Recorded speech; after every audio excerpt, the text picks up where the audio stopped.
I decided to bring her to not me forgetting his name. Junior? Yeah, El Junior Taqueria, 249 in Cypresswood, where I used to have Faith and Fruit. So we got us some tacos. I don't know which ones these are, but you can let me know. So we're about to eat some tacos. Okay, this is good. Okay, we actually got the right one. So this is what mine's look like. I got tacos de pastor.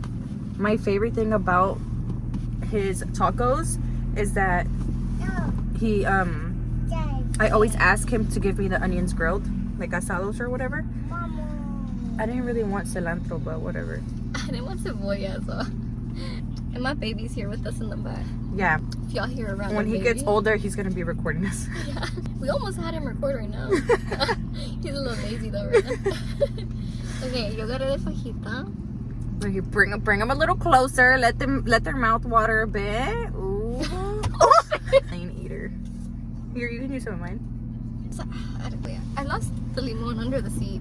What do you mean? I'm telling you my lemon. I know, but there's still lemon in the seat, like under the. Okay, just find it later. Girl, I didn't say we're gonna leave it there. It's just for now, so you can eat.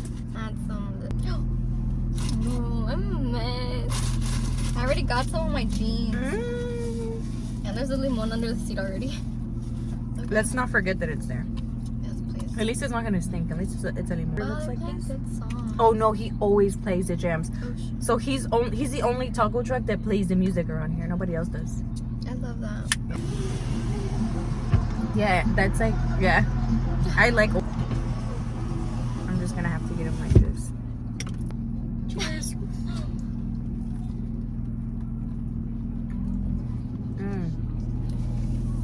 Mine's are good. You like yours? That was good. For real? Mm-hmm. I should have added queso. Like queso fresco? Mm-hmm. You don't want to try one of my grilled onions? Oh, girl. Did you know? I don't want to touch it. You touch it. I don't want to touch your food. Girl, just touch it. Okay, so you don't like onions? I do. It's just that they're like really slimy sometimes. When they're grilled? Yeah, so you don't like the texture? Mm-hmm. Okay. Yeah, I don't think about that. Oh my god, I like this song too. Girl, I thought like somebody was walking up to us and you were going to put it on the window. We actually had a long day, and the things that led us to here, it was a lot. Tell them. First off, we were supposed to film an episode for the podcast tonight. Episode 2. Mm-hmm. And then we were like, you know what, it's a little late, so let's just do some reels, like content. So along the way, Giselle ordered some microphones last week.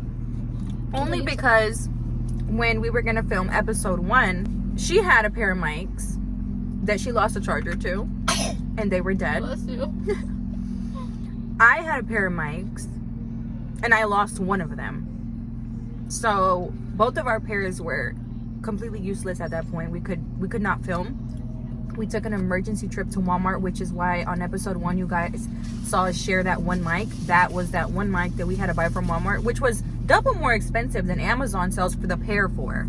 So that was dumb. So I ordered another pair, and they've been supposedly in my mailbox this entire time. They got delivered on March 12th. So I was like, okay, like whenever we're ready to film, I'll go to the mailbox, I'll take them out, and we'll film. And so right now she pulls up, we're about to go to the office and film, and I go to the mailbox, I get like a stack of mail out, and there's literally no freaking microphones in there. And so I'm like, okay, that's fine. I'm sure they're gonna be in like the locker box inside of the gym or whatever. So I go in there, it says to put in my pickup code, and I'm like, wait, I don't have a pickup code. I go through my emails, I go through all my stuff. There's like literally no code. Andre ends up calling customer service. We talked to somebody. We got hung up on after we were on the phone for like how many, 15 minutes? Mm-hmm. They said that what happened was that the Amazon driver was supposed to leave my package in front of my door. They ended up putting it in a locker without permission, so that's why I never got generated a code. So pretty much I can't get my package. So we never made it to the office because we don't have the microphones, and the audio would just sound super crappy without them. And then as soon as she was hung up on by Amazon, I'm getting like text messages and phone calls from my mom, because I had been told them earlier today when I left the house that I left my gun at my mom's. And my mom was like, no, I'm not gonna take it to you. Like, she just straight up was like, no. I'm not dealing with that. Yeah, but she was gonna come to my sister's practice, which is only like 10 minutes away from Giselle's. And I was like, okay, fine, don't bring it, whatever. So I had no idea she was even gonna bring the gun. And she lives kind of far, so it was like a good favor. She could have brought it to this side of town, but you didn't know she would. And whenever she called, she was like, okay, I guess you don't want it then. So like I call, I'm like, no, I need the gun. Like I don't feel safe without my gun. Like I want my gun always, right? Okay, I'm taking off right now. I'll meet you at my sister's practice. And then we're like 10 minutes away. And then as we're driving to the reception hall, which is where my sister practices, he starts to cry, my baby, that he shit it. Like he was like, no, a mess, poop. Like he wanted me to change his diaper. And I'm like, baby, I cannot change your diaper. I was literally like driving. And then Giselle's just like blinking. And then I'm still like, I cannot get my package. She's still upset about the package. And I was kind of going off on them, right? Yeah. I was kind of being rude, but I was like, this is just because he was like telling me like just to figure it out with the apartments. I'm like, no, dude, y'all admit y'all messed up so I can sleep in peace. So anyway, she's hauling ass to the reception hall. I'm hauling ass, and he's over here screaming and crying, and he's like that he pooped and he wants to change his diaper, and he kept going like, ah, like holding his butt, and I was like, boy. And we make it to my mom's. They're waiting for us. They gave me the gun, and then I ended up changing his diaper In the parking lot. Yes, in the parking lot. And she went to change him in her mom's truck so I wouldn't have to smell it. Yes, which was very smart. And very considerate. Yes, it really was. And so then right now we would have been eating these tacos oliendo mierda. Yeah. I was like, so are we gonna film still? Like, I don't even know what we're doing at this point. So then she's all like, we should go to the taco truck. Like, okay, this is very random, but I guess that's what we're doing. So here we are eating tacos and eating tacos, but like I can't even talk. Like we told you guys the first time we tried to film, it was chaos too. It was chaos. It was like obstacle after obstacle, and it was like, okay, this is just so much shit. And then today, same thing. We both had kind of long days. Let's change it up. So let's change it up a bit and let's talk about the successful day you had at work. It was very successful. It was very successful. What did I do? Really, the past week, I've literally been on my phone, emailing back and forth, like answering phone calls, text message, emails, sending out contracts. So I've been super busy as soon as I wake up. And when I'm going to sleep, like I've been sending contracts like at 12 in the morning. Had amazing tenants. My clients are amazing. But by the way, she is a realtor, so she can help you lease or buy. So that's a little bit what she's about to get into. Yes.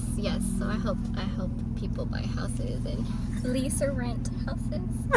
My tenants, I look out for them and everything, but we came upon a house that they applied for. It's a nice house and everything. I just had complications with the landlord's agent. So it's another real estate agent. Basically what this man was doing was, I was talking to the landlords instead of talking to the agent, which typically you have an agent so they can help you, like guide you, like explain to you the contracts, like explain to you what the next steps are. And so every time I would try to call the realtor, he wasn't answering, and I would have to reach out to the landlords, and then the landlords just ended up making a group chat, and we were just communicating, like the two landlords, which is husband and wife, and me in the group chat, just communicating back and forth. I submitted the applications, and then they were like, okay, yeah, let's do it. So I called up the landlord's agent, and he's like, well, just draw up the contract. I was like, I can't really do that because you have the landlord's information. And he was like, no, I just asked them, like I have no part, I don't want any part in this, like I don't put my name on the papers, like I just don't want to be included. I was like confused because aren't you their realtor? And he was like, yes, but I'm just doing them a favor, I'm not making any money off of this, and so just draw up the contract. And I was like, you know what, okay. In my head I'm like, I'm just gonna take care of it because I just want to get my tenants into a house because their lease is about to end. Right. It's not like you could have told the people you were helping, your clients, like, hey, this guy's being an ass. Y'all just ain't gonna get a house, you know? Exactly. So I was like, you know what, I'm gonna do the contract, whatever. I'm typing up the contract, and then it's like 10 at night or 11. I messaged the landlords, and I'm like, hey, can I talk to you on the phone? According to your realtor, like, he wants me to ask you guys for the information on the contract. So I'm asking them, like, oh, how many cars do you want on the premises? Like, how much do you want to charge for the tenants if this happens? Like, what's your pet fee? Like, so I'm literally explaining the contracts to them, right? Take probably about 30 minutes. I send out the contract, and then the next morning, which is today, I send out the contracts for signatures, and then I needed one signature from the realtor. And I called him, and I was like, hey, I just need one signature from you. It's just for the brokerage that I need to get my money, which is my commission, because brokerages, you can get the money through the brokerages, basically. And he's like, no, I'm not signing anything. Like, I told you not to include me in anything. Don't put my brokerage in it. The landlord will pay you. So then I'm like, okay. I talked to the landlord. The landlord, we made a contract and everything. But throughout the whole process, I'm just like, I've never dealt with someone that kept saying, like, I'm their realtor, and kept putting it on the other realtor to do all the work. You know? Right. And we hear a lot of stories about that. Like, I'm not in the real estate industry, but I have clients that are. And the conversations that I have, you hear so much about realtors only caring about the money and not willing to go an extra mile for people if it's not beneficial for them. But for you to actually experience this already, like, yeah, that was kind of like shitty, to be honest, because that's terrible. And in my head, I was like, you know what? I'm gonna tell the landlords, like, after the contract and everything goes through, like, I just want to let you know that I basically did your realtor's work. But yeah, we talked about it. We were texting about it. She was like, you know, like, this is what's going on. And I'm like, I think you should snitch. Tell the landlords that the person that they hired is not caring and is super, like, terrible about it. And so you should let them know that you had to do the contract, you had to do everything for him. That way, you never know, maybe they have more houses, maybe they have more listings, and you'll be the preferred realtor next time. And it actually worked out just like that. So I didn't end up saying anything, because in my head I'm like, let me just let it go. yeah. And I get a phone call from the landlord, the wife, and she's like, I'm really appreciative of you, Andrea. Like, am I gonna meet you today when you pick up the keys for your client? Oh, you never told me. How did that go? You actually met her? Yeah, I met her. She was super nice. And then from there, she was like, I would actually like to use you as my realtor for the next transactions, because we have multiple properties. Which I'm like, that's exactly what we and Giselle were talking about. And yeah, like, she was like, so, like, you're the most helpful person. Like, you've actually, like, talk to us about how things work and the contracts. So, and that's so crazy that somebody that has multiple properties hasn't already found a good realtor to help them manage all that stuff. Like, look how God is, dude. I know. Somebody who already has multiple properties should already have a trusted realtor. Yeah. If she doesn't, dude, that's because God was just like, I'm gonna make her wait until Andrea's ass comes around, and then y'all guys are gonna link. Yeah. Oh, the crazy part, like I said, when he mentioned, like, I'm not making any money off of this, but at one point the landlord was like, oh yeah, I already paid him. And that's where I got confused. I was like, well, maybe. I'm not, like, assuming anything, but maybe he got paid up front or something. Cause Sure, he got paid for something because you found it off his listing, no? Yeah. Yeah, he definitely got something out of it, which is messed up. But I'm sure he's excluded next time. It was amazing. Like, when I went to go pick up the keys for my clients, they were talking, like, the tenants and the landlords, they were talking, and they were, like, getting along. And then they were even inviting my tenants out to eat. They were inviting my tenants out to eat, and they're like, you can give me a call anytime. And then they were talking about foods, and I was like, oh my god, like, this is gonna be a good relationship for them. Like, they were really getting along. And then at the end, they were like, we'll make sure to keep in touch. We have your number. And I was like, yes, please. But yeah, it was such a great experience. It was a little bit tough, though. Like, my clients had a little bit of some, you know, little rocky roads to get there. But to get an approval. Yeah, but I want to say, like, it went good. It matters to hire a realtor that cares, because even if you hire a realtor who's just starting or has a lot of experience, if they don't have a good heart and they don't really genuinely care for people and genuinely want to help people, and they're not just seeing the dollar amount to see how much they're willing to go for you, then it just sucks, you know. Because it doesn't matter if you just became a realtor this month or you've been in the business for 10 years. If you're just an ass and you only care about money, then that's just who you are, and it's gonna be really hard to keep people around like that. Yeah. And so I feel like because you have a good heart and you're willing to suck certain things up that other people aren't, that's why God is like gonna keep allowing you to like meet certain people to like keep helping you with that. Yeah, and then my client, he was like, he would say like every now and then, like, I'm so sorry, like you have to, like, you're doing this and that, like you're going up and beyond and up and beyond. I think that's how you say it, up and above.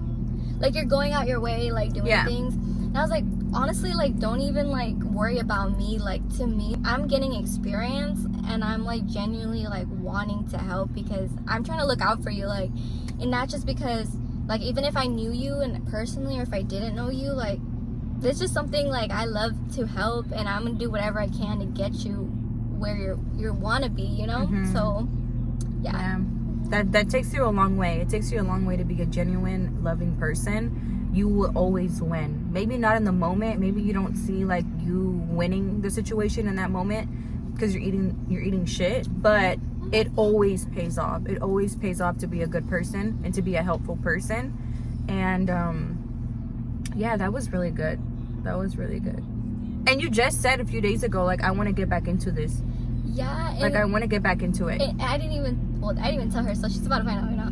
So last night, okay, that's an alarm. Okay, last night, whole gas station getting robbed behind us, and we're sitting here venting. We got it on footage.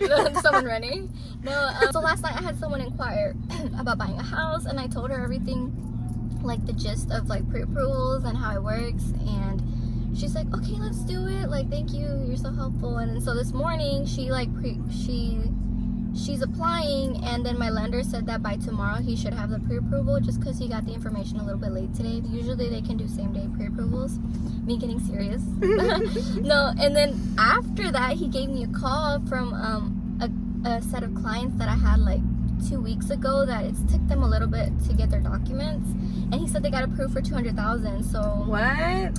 Yeah, and with like a down payment assistance, and right now they're looking at only bringing like $2,000 to $3,000 to the table just for buying a house, but it's like a limited time. So but they're down to find something in that price range. Yeah. Oh, that's amazing. And that all just happened today. Like I got my clients the keys today, I got someone doing a pre-approval today, and then the third one was them calling me telling me that they got pre-approved for $200,000. So I was like, so 3 clients in one day. Basically, like things are moving in there. Yeah, that's good. I was excited.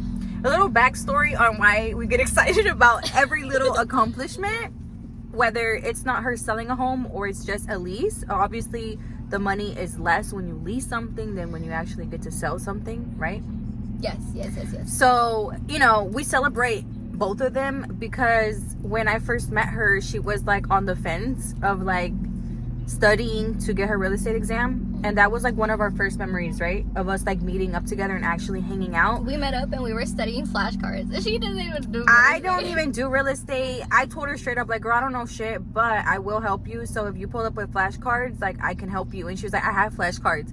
So when she pulled up, girl, we were literally like, that was our first time hanging out, right? Yeah. First time hanging out, like, didn't really know each other, and she had this goal that she wanted to be a realtor, and I was down for it. And so we're sitting at this place, I think it was called Churroholic. Yeah, it was Churro Place, something like that. And we were literally sitting there and we studied flashcards for a little bit, and then that's how our friendship became about. You studying for your freaking real estate exams, and now you're here getting leases, making contracts, and getting leads. Like, yeah, all within what, a year? Yeah. But I will say though, like I get like, I don't get simple, like I'm not explaining it. Not yet. Yeah, they haven't not been easy. Yet. Like there've been some, like they're in some situations and I'm navigating through how to go about it, because every time I even talk to an agent about it, they're like, I've never gone through that. And I'm like, well, of course it's happening to me, but it's good because like I'm getting like the hard stuff. You're getting all the experience right off the rip. Like you're going through all the things that could probably happen in real estate. And so when you do master this and you do end up where you want to be with it, there's going to be nothing to put fear in you. Like you're going to be like, no, I already went through this shit. Yeah. Just to give an example, like of one story is that there was a wife and a husband, ex-wife and husband. The wife was trying to sell the house without consent of the husband that was in prison.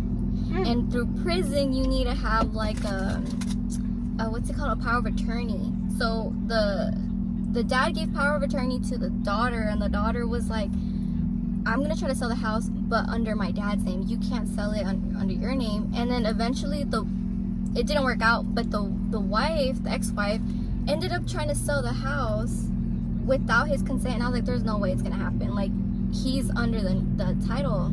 There's no way she can do it. And she really tried to do it.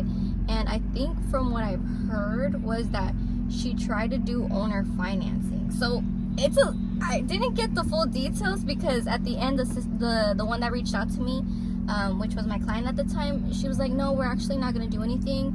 My mom's going a little crazy right now, so we're going to let her do her thing because at some point I feel like she's going to go to jail. Like, she's trying to do some crazy stuff. So, I mean, that's just the story. And whenever I was going through it, I was like, okay, I'm going to need to do whatever I can to find out what I need to do. And I did get because there could have been a way, no? Yeah, I mean, for sure. It's just like, there wasn't class that I got on real estate about someone in prison that's trying to sell a house without someone's consent. Like, it's a big thing. Like, it just happens. It's just a story like that, for example. I'm just like, what? I'm trying to think of another story. The other story was, okay, my first lease ever, they were from New York. So it was my first time, like, how do I do this without them being here? So that was interesting too. But that one was actually pretty good. Not too bad. I try to think of other stories, but I can't think. My mind's going blank. But I'm holding in my burp. Girl, let it out. I farted on your couch, right? I might as well. Yeah, she farted on my couch. I really wanted to break it in. She got a new couch. It's fine. It's chilly outside, but we're gonna show you the taco truck. Yeah, just so when you guys pull up, you guys go to the exact one. His name is Beto. He's been my friend for a few months now, and I love him, you guys. He's a really good person. When I first moved my trailer here to this gas station, I didn't know much about like a lot of stuff about my trailer. He actually taught me how to like latch my trailer onto my truck. Like, he taught me a lot of stuff, and I took that to heart because I mean, there was nobody around me to teach me at that time. So it was something that I'll never forget when somebody like looks out for you in that way. And so I kind of see him like my older brother, because he looks old, right? Or you already forgot what he looks like? Yeah, I forgot right now. Okay, well, I thought he's more than 40? No, I thought he was 45. He's fucking 30. I added 10 years to his life. So, yeah. Saluda, güey. Guys, ahorita está haciendo una torta. He sells tortas, quesadillas, burritos, and tacos. And these are like all the meats that he has right here.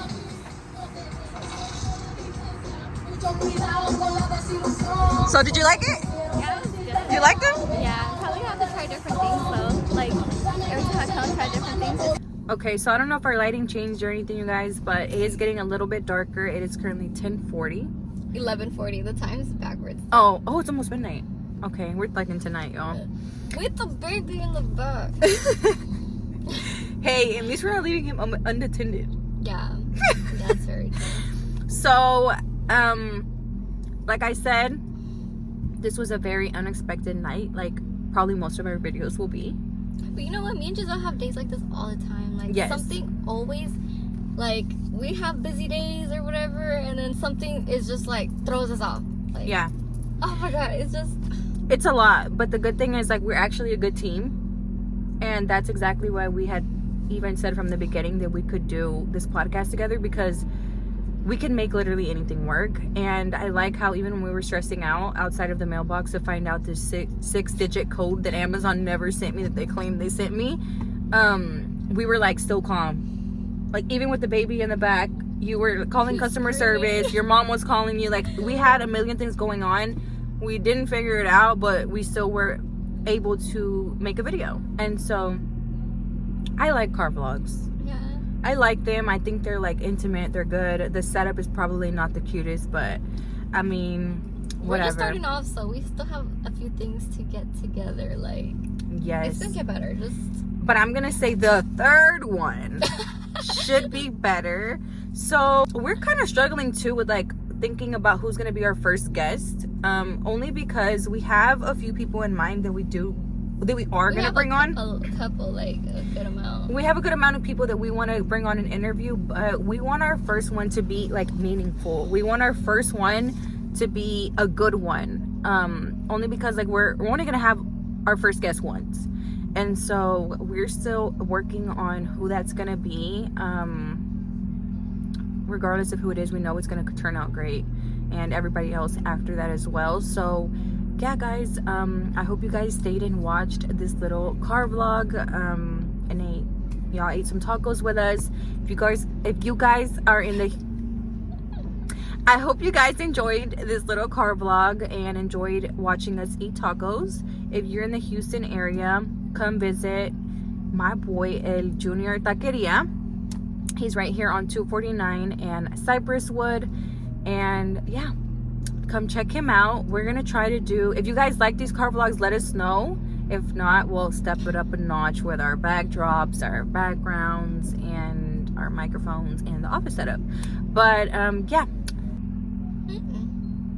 we're like, it's almost midnight, we're done. I'm sleepy. It's past We're my done. bedtime. It's Thursday. Do you have to work tomorrow? Yeah. I have to work. I have to be at work at 10 in the morning. So so thank you guys so much for watching. Stay tuned for episode 2. Yes. We'll just have this as a car vlog. Vlog. Okay, nice. Okay, so like we were saying, this is the end of the vlog, and if you liked it, please. You're making my head look so big because you're sitting back. Girl, scoot up. Or is my head bigger than yours? Well, you are taller than me. I know, but that doesn't have nothing to do with my head. Now your head looks bigger. Let me back up. All the way back. You're gonna be like this. So thank you for watching our video. You guys can comment or like message us anything or topics you would like us to talk about. Yes, you guys, don't be shy to interact with us. We want every single feedback we can get. That will keep us motivated and it will give us more ideas. Yes. Okay, we're officially ending the video here. Thank you for watching.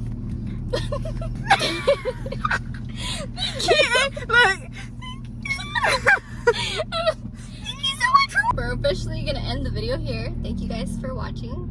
We really appreciate it, and we'll see you guys in our next video. Bye. Bye.